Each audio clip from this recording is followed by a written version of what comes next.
We'll talk about him now a little bit further with the aforementioned Steve Lappas. He joins us on the Ring Central hotline. Ring Central providing easy-to-use cloud phone solutions for your workforce and business communications. Made simple. For more information, go to ringcentral.com. Coach, I know you're ready to roll. What's happening, buddy? How you been? Everything's good, Brandon. How you doing? I'm doing awesome. I guess as a jump-off point, you share the general consensus that far and away the ACC has been the best conference this year, top to bottom. You agree with that? Yeah, I do agree with that, but, let's not discount this Big East in terms of, they're going to probably get 7 teams of their 10 in. I think there's a better overall group in the ACC for sure. Mm-hmm. When you think about North Carolina, Duke, Louisville, Florida State, all those teams will be pretty high seeds. But, when you look at the ACC and you look at a team like Pitt, you look at some of the wins that Pitt has this year, and they're at the bottom of the league. NC State won at Duke. They're at the bottom of the league. So when you think about top to bottom, there really is nobody in the ACC this year that was bad. Everybody had to beware of everybody else. Yeah, and I tell Rothstein about this here, and, trust me, I know the ACC is loaded. They have a couple of good teams you referenced, obviously, some of them here. But I don't know. I think it depends what your criteria is to define a great conference. I almost prefer listen, nobody wants to see those 3 and 4 win doormats at the bottom of any conference because that's no fun. But I would prefer that where at least if at the top of the conference I had teams that just smoked everybody. And I watched Virginia score 40-something points, and I've watched Duke lose games that they shouldn't, and I've watched Carolina lose games. Like, I know that they're really good. But, don't sit here and tell me that the top teams from the ACC can't get dumped in the field of 32, the round of 32 by some team that we're not talking about yet, because I don't think anybody is indestructible. I really don't. But that's college basketball the way it is today, Brandon. Yeah. I mean, if you want to go back and compare the ACC today to the ACC in the 90s or the Big East today to the Big East in the 90s, you can't compare. And that's, we have a different frame of reference today because now there's only one great class in college basketball every year because kids are leaving. In those days, you had 4 great classes in most programs. Yeah, a guy left here and there. But for the most part, imagine if you had 4 classes of Josh Jacksons, 4 classes of Alonzo Balls, 4 classes of Malik Monk. College basketball was a lot better back then. But the frame of reference has to be today. And today, when you look at the ACC as it stands, is it the greatest conference of all time? No, of course not. Mm-hmm. But it's a tremendous conference when you think that bottom teams in that league, Pitt has won at Maryland. Pitt beat Virginia. Pitt beat Florida State. Usually, you don't have a bottom team from any league that is able to beat that quality of competition. That's all that I'm saying. But this is not the old ACC or the old Big East or the old anything for that matter. It's a little different, there's no doubt. Talking to Steve Lappas. Steve is CBS Sports, part of the family, college basketball analyst. Now, you're going to be doing the Mountain West quarterfinals coming up, right? Yes, and the semis on Friday. Now, is that in Vegas still? Where's the games at? Yes, in Nice. Vegas. That's a good atmosphere. I went to one of those. I used to live in Vegas years ago, second radio job.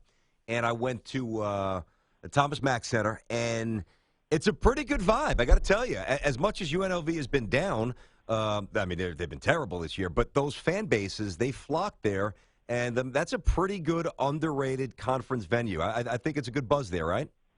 Yeah, the conference tournament has been terrific for the Mountain West. The problem for them this year is that it's a little bit of a down year for the league, looking like it's going to be a one-bid league probably. So that part of it has been a little bit of a negative. But in terms of their conference tournament at the Thomas and Mack, I've been doing it for a bunch of years now, and it is I would definitely characterize it as a great vibe. What has happened, although it's kind of a rhetorical question because I know they had one big injury, but Xavier, at one point, this year, they were like up to, I want to say, 10 or 11. Same with Creighton, and obviously Creighton's had disaster with the injury and obviously the rape allegations against their point guard. But 2 teams in the Big East that looked, and I thought Creighton had a chance to make the Final Four when he was healthy. I think 2 teams that were pointed in the right direction.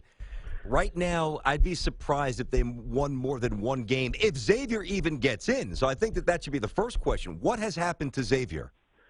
Well, the big thing with Xavier is they lost Edmund Sumner for the season. I mean, this kid was their best player and their most talented player. Very athletic. He was their point guard. And then, that doesn't get talked about much. They had a kid who was suspended at the beginning of the year named Miles Davis. came back for a couple of games, and ends up quitting the team. So they've had kind of a rocky road. They've had Trayvon Blewett, who now is their best player. He missed a couple of games in there. So it's been a really rocky road for Xavier this year. I also think when the year started, maybe a little bit overrated. You couple that with the big injuries that they've had, some upheaval, and it's been rough for them. They definitely, they can't mess around. They have a tough draw in the Big East tournament in that they're playing DePaul. They've got nothing to gain by that game. That's true. That's going to be one of those games they have to win because they just have to win it, because if they lose it, they'll be done. Yeah. And the win, though, will do nothing for them. They'll have to go on and do something from there. Yeah, they have a lot of work to do. I agree. They're against top 50 RPI this year. They're only 3-8, so obviously that's not going to impress the committee.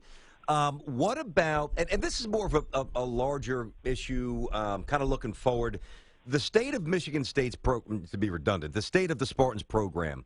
Obviously, it's been a bit of a down year. They're on the bubble. They've lost, I think it's at least 13 games. Pardon me, 13 games.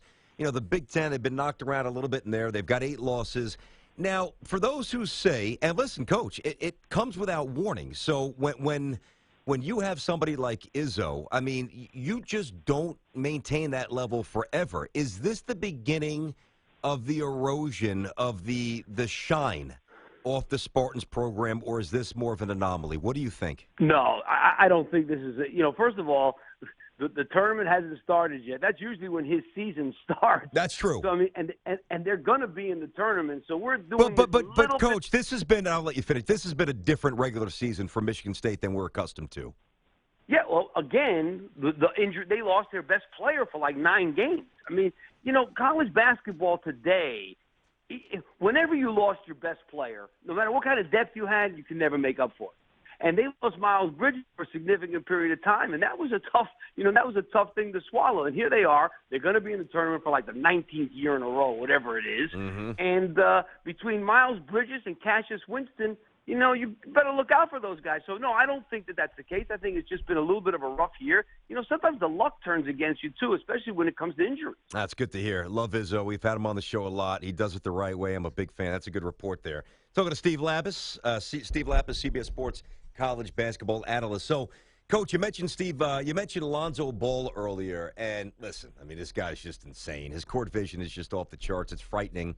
That jump shot's a little wacky, a little crooked, but he's phenomenal. So most of us, the fans out there who are getting ready to check in now that maybe don't watch it as often as you and I do, outside Alonzo Ball, give us 2 or 3 names that people should really, really zero in on during the big dance. Who would you point to? As far as freshmen goes? Not necessarily just freshmen. Maybe just players that will be really good NBA players. They don't have to be freshmen necessarily. Well, I mean, we could start with Josh Jackson from Kansas. Love him. He's a terrific freshman, actually. He's had a great year. He's terrific. And I think a guy that's kind of going under the radar here is Justin Jackson from North Carolina, who's been terrific. Florida State's got a freshman named Jonathan Isaacs, 6'10", like 2-guard wing, that is going to be a terrific player. Donovan Mitchell from Louisville, another really, really good player. So there's just so many guys out there. You got to see Josh Hart at Villanova, but really he's gotten a lot of publicity. Jalen Brunson, he's good. Arguably has been one of their best. At times here at the end of the year has been their best player. So there's so many great players out there this year, and a lot of great freshmen. And it's one of the better freshman classes. We talked about Malik Monk, De'Aaron Fox. From Kentucky, Bam Adebayo from Kentucky, who's starting to play really good. They're big kids. So there are a bunch of guys here, I think, that will emerge and be good NBA players. It's funny you mentioned Brunson. I remember seeing this game last year against St. John's as a freshman. I said, boy, this kid is going to be the real deal. So he's going to be back. He'll be a junior. So obviously Nova Nation going to be in good shape for a while. All right, I have to at least ask you this. With the elbow with Grayson Allen, I was watching the game. I was in a bar, and the sound was down, so I couldn't quite hear the way they discussed it. I know that the refs, there was a stoppage in play, blah, blah, blah. He wasn't kicked out of the game. Did you think that was handled the right way, or given his history, did you see it otherwise? What did you think of the elbow to the face? I don't think the referees can go by history. You know what I'm saying? They got to go by what they see there, and that's how they decided to go about it. I mean, the kid obviously has had some issues.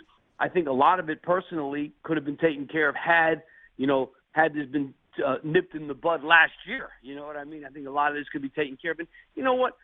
I know we're focusing in on Grayson Allen, but he's a kid, and kids do dumb things, and that's why we're there as adults to stop them, to punish them, to get them straight on the But for some reason, he gets so much more publicity. I guess because he's a Duke kid, and because he was, he's supposed to be a Player of the Year candidate when the year started. But he's a kid. Kids do dumb things. I still do dumb things, Coach. I'm not a kid. Right. So, I get it. So do I. That's why we like you. I can relate to you. Steve Lappas, hey, good stuff. Have a great time out there in Vegas, Mountain West quarters and semis, and we'll be talking down the road. Actually, I'm sure within the next week or so. Thank you, Steve. Thanks, Brandon. See you. You got it, buddy. Steve Lappas, CBS Sports college basketball analyst.